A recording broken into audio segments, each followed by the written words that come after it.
बिस्मिल्लाहिर्रहमानिर्रहीम। मेरा नाम बुशरा है। I am a pharmacist by profession. आज से मैं आपकी बायोलॉजी की बुक से लेक्चर से स्टार्ट कर रही हूँ, जो कि क्लास 9 की बायोलॉजी जी की बुक है, सिंध बोर्ड कराची बोर्ड की, जिसके फर्स्ट चैप्टर है इंट्रोडक्शन टू बायोलॉजी, जिसके मुख्तलिफ इन्होंने मज़ीद सेशंस दिए हुए हैं। इन सेक्शंस में इंट्रोडक्शन है, डेफिनेशन है, डिवीजन्स है, ब्रांचेस हैं, अच्छा कुछ अदर साइंसेस के साथ रिलेशन है, लेवल्स हैं, उन तमाम को हम डिस्कस करेंगे इंशाल्लाह। ठीक है। सो फर्स्ट इंट्रोडक्शन से मैं स्टार्ट करूँगी। अच्छा, इंट्रोडक्शन ऑफ कोर्स बायोलॉजी समझने की ज़रूरत है जब बायोलॉजी पढ़ रहे हैं। Biology is a branch of natural science. सो सबसे पहले तो साइंस का पता, उसके बाद नेचुरल साइंस क्या है। साइंस इज़ व्हाट, इल्म। साइंस हम कहेंगे इल्म है, नॉलेज है। अच्छा, what type of knowledge, obvious सी बात है, नॉलेज तो बहुत सारी किस्म की है, but the knowledge which based on experiments, on observations, on explanations, और वो एक्सप्लेनेशंस और ऑब्जर्वेशंस हाइपोथेसिस वो तमाम बेस्ड करती हूँ एक्सपेरिमेंट्स पे। मीन्स अगर आइंस्टाइन ने हमें ये बात बताई कि कोई भी ऑब्जेक्ट अगर स्पीड ऑफ लाइट से ट्रेवल करे, तो वो just in second infinite distance cover कर सकता है। अब सोचने वाली बात है कि वो अगर ये बात हमसे ऐसे ही कह देता तो क्या हम इस बात को मानते? नहीं। देन उसने एक फार्मूला ड्राइव किया, E=mc²। नाउ वी नो, उसने ये बात हमें एक्सपेरिमेंटली ये हमें शो करके बताई। इस तरीके से हम डिफरेंट और लातादाद किस्म के एक्सपेरिमेंट्स हमने साइंस में किए हैं अपनी बातों को, अपनी हाइपोथेसिस को प्रूव करने के लिए। ओके, तो साइंस हमें समझ में आ गई। उसके बाद नेचुरल साइंस क्या है? नेचुरल साइंस इज़ व्हाट, जिसमें हम नेचर को स्टडी करते हैं। नेचर में तमाम चीज़ें आ गई, चाहे वो रिलेटेड टू लाइफ हो या related to life, not related to life हो। ओके, लेकिन ऑब्वियस बात है कि लाइफ को अफेक्ट तो कर रही होंगी, और अगर नहीं भी करती तो भी वो नेचुरल साइंस का हिस्सा है। अच्छा, नेचुरल साइंसेस में मज़ीद क्या है? बायोलॉजिकल साइंसेस है और फिज़िकल साइंसेस है। फिज़िकल साइंसेस में फिज़िक्स हो गई, केमिस्ट्री हो गई, जियोलॉजी हो गई, एक्सेट्रा।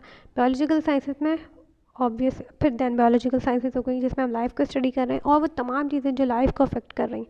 जैसे हर चीज़ तो जानदार नहीं है, लेकिन हम वाटर को भी स्टडी करते हैं, इसमें प्रोटीन्स को भी स्टडी करते हैं। Protein it self is not life. Okay, water it self is not life, and मुख्तलिफ चीज़ें हैं, vitamins, minerals, it self is not life. Okay, लेकिन हम बहुत सारी चीज़ें स्टडी कर रहे हैं, हम इकोसिस्टम में स्टडी कर रहे हैं बायोलॉजी में। तमाम चीज़ें, वो तमाम ऑब्वियस सी बात है कि लाइफ को अफेक्ट कर रही हैं। ओके, देन ये सब मैं नहीं पढ़ूंगी, वो आप देख लें, ये बहुत ही इजी वर्ड्स में लिखा हुआ है। मैं सिर्फ जो आपको इंट्रोडक्शन मैंने दिया है of the BIOS meaning life and logos meaning thought और रीजनिंग। ठीक, study of life, biology is the study of life. Okay, study of life, तो स्टडी हम समझ में आ गया कि हम पढ़ रहे हैं, इस चीज़ को स्टडी कर रहे हैं। लाइफ क्या है? ओके, ये बात समझने की ज़रूरत है कि लाइफ क्या है। अच्छा, हेयर द डेफिनेशन इज़ के on the basis of life process, कि लाइफ प्रोसेस जिनमें होंगे वो लाइफ होगी, ऑब्वियस बात है, लेकिन ये कॉम्प्लेक्स बॉडीज़ में आ जाती है। अगर मैं लाइफ की बेसिक डेफिनेशन की बात करूँ तो लाइफ हम कहाँ जाके ओरिजिनेट हो रही है, जहाँ से लाइफ ओरिजिनेट हो रही है, कौन से बेसिक चीज़ है? सेल वो बेसिक यूनिट है जहाँ से लाइफ ओरिजिनेट हो रही है। तो जहाँ पे भी सेल की बात आ जाए कि वहाँ पे लाइफ ओरिजिनेट हो रही है, हम वहाँ पे लाइफ की बात करेंगे कि यहाँ से लाइफ ओरिजिनेट हो रही है। जैसे कोई भी बैक्टीरिया ले लें, बैक्टीरिया एक लाइफ, हम बायोलॉजी में बैक्टीरिया को हम पूरी माइक्रोबायोलॉजी एक मेजर साइंस है, बायोलॉजी की एक मेजर ब्रांच है, डिवीजन है उसकी। तो माइक्रोबायोलॉजी को डिस्कस कर रहे हैं, इवन उसमें डाइजेशन नहीं हो रही, मेटाबॉलिज्म नहीं हो रहा। ओके, तो लेकिन उसमें लाइफ है। तो क्या basic unit of life is cells की बुनियाद पर हम लाइफ को डिस्कस कर रहे हैं। अच्छा, फिर कॉम्प्लेक्स ऑर्गेनिजम्स हमारे पास आ जाते हैं, जिनमें हम लाइफ प्रोसेसेस हैं, तो उनकी बेसिस पे वो तमाम चीज़ें अगर शो करेंगे तो वो लाइफ है। लाइक डाइजेशन है, रेस्पिरेशन मज़ीद। अच्छा, डाइजेशन फिर मैं मज़ीद वन बाय वन सबको डिस्कस कर रही हूँ। डाइजेशन इज़ व्हाट, कि जो कॉम्प्लेक्स फूड हम ले रहे हैं उससे न्यूट्रिएंट्स एब्जॉर्ब होकर हमारी बॉडी में ब्लड में आएँ, और देन उससे हम एनर्जी प्रोड्यूस हों और हमारी बॉडी के मुख्तलिफ फंक्शंस हों। क्योंकि डाइजेशन जो डाइजेस्टिव सिस्टम से हो रहा है, मैं मोस्टली यहाँ पे कॉम्प्लेक्स ऑर्गेनिजम्स की बात कर रही हूँ। ओके, प्लांट्स में डाइजेशन अलग है, ऑब्वियस है डाइजेशन नहीं है, प्लांट्स में डाइजेशन ही नहीं है, उनका अमाइनो एसिड्स वगैरह की ज़रूरत नहीं है। डाइजेशन कॉम्प्लेक्स ऑर्गेनिजम्स एनिमल्स में और ह्यूमन्स में इसकी ज़रूरत है।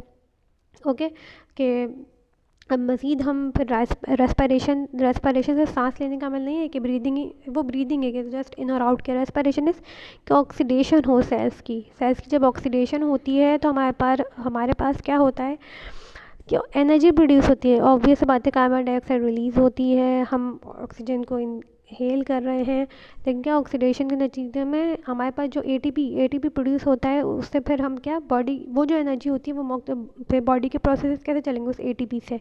ओके, मेटाबॉलिज्म बनने और टूटने का अमल, बनने का अमल इज एनाबॉलिज्म और टूटने का अमल इज कैटाबॉलिज्म। ओके, एनाबॉलिज्म और कैटाबॉलिज्म बॉडी में होगा, पूरी बायोकेमिस्ट्री हम पढ़ रहे हैं, जो एंजाइम्स प्रोड्यूस हो रहे हैं, हार्मोन्स प्रोड्यूस हो रहे हैं, प्रोटीन से अमाइनो एसिड्स बन रहे हैं, कार्बोहाइड्रेट से ग्लूकोज बन रहा है, ग्लूकोज से देन ग्लाइकोजन बन रहा है।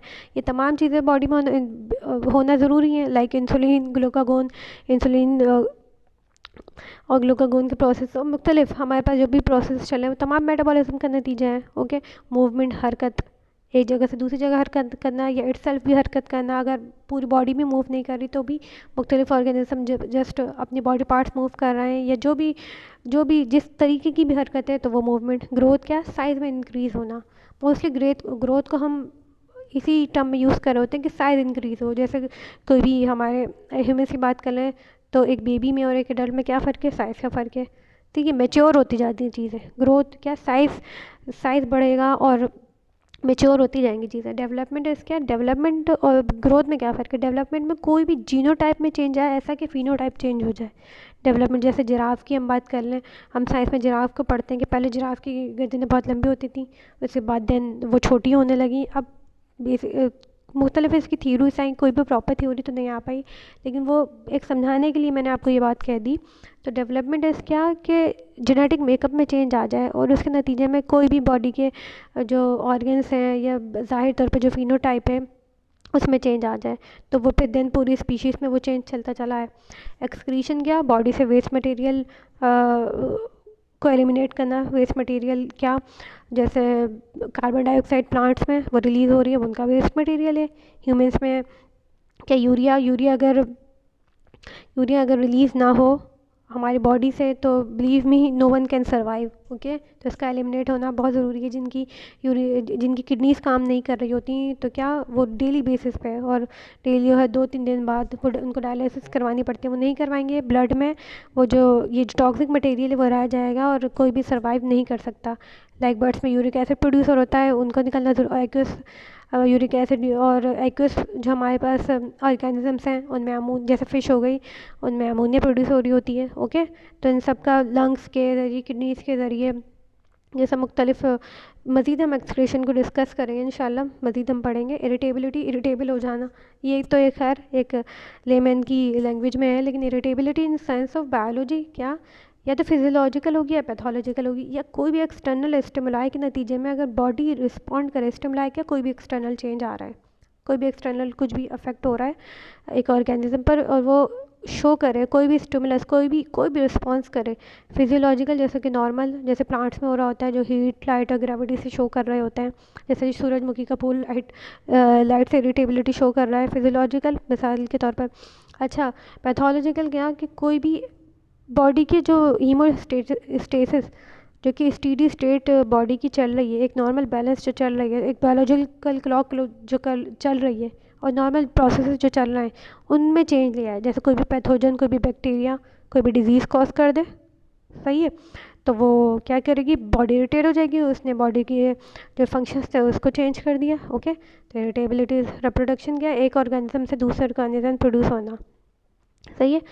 पेरेंट्स ऑफ स्प्रिंग का प्रोड्यूस होना, सही है, ये सेक्शुअल होती है और ए सेक्शुअल रिप्रोडक्शन होती है। Sexual reproduction is what it is कि हम जो है वो पेरेंट्स है, जेनेटिक मेकअप ऑफ स्प्रिंग में आ रहा है, 2 पेरेंट्स है, ठीक है, सेक्शुअल रिप्रोडक्शन, और देन वो मज़ीद अगर प्रोड्यूस हो रहे हैं। देन ए सेक्शुअल रिप्रोडक्शन के एक ही ऑर्गेनिज्म में और वो अपने सेल से डिवाइड होकर अपने जो जेनेटिक मेकअप है वो दूसरे सेल में चला जाता है उनका। ओके, और वो खुद ही रिप्रोड्यूस होते हैं, उनमें कोई 2 पेरेंट्स की ज़रूरत नहीं होती। ओके, जैसे ये सेक्शुअल रिप्रोडक्शन हम बैक्टीरिया में देख रहे होते हैं। ओके, प्लांट्स में सेक्शुअल एसेक्शुअल हम बहुत देख रहे होते हैं और एनिमल्स में मोस्टली सेक्शुअल रिप्रोडक्शन होती है, इवन सेक्शुअल रिप्रोडक्शन ही होती है। सो ये यहाँ पर हमने ये अपनी ये प्रोसेस को डिस्कस किया है। आगे डिवीजन्स एंड ब्रांचेस हम मज़ीद डिस्कस करेंगे। और काइंडली इस चैनल को लाइक कर दें, इस वीडियो को लाइक कर दें और चैनल को सब्सक्राइब कर दें, ताकि मैं मज़ीद आपके लिए मज़ीद बेहतर वीडियोस ला सकूं। तो मेरी भी इससे काफ़ी इससे रहनुमाई होगी आपकी। Okay, thank you.